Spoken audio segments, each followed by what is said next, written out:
Noong nagpunta ko sa Roma, binato ako ng katakot-takot na mga trolls. Ang tawag ko dyan, attack dog. Alam nyo ba attack dog? Ulol na aso, pag nakaamoy ng pera, kakagat.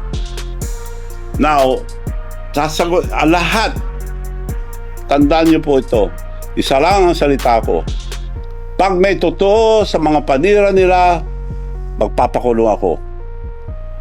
Ngayon, hindi sila nakontento sa trolls. Ngayon, ang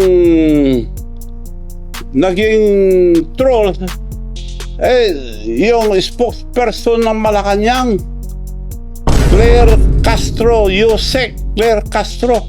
Ganun ba kababa ang spokesperson ng Malacanang? Naging parang attack dog. Dahil kung basta magsalita, parang attack dog. Alam nyo ba, girl? Ang pagsasalita mo, para kang attack dog. Alam mo ba, attack dog, sinabi ko na, pag nakaamoy ng pera, kakagat.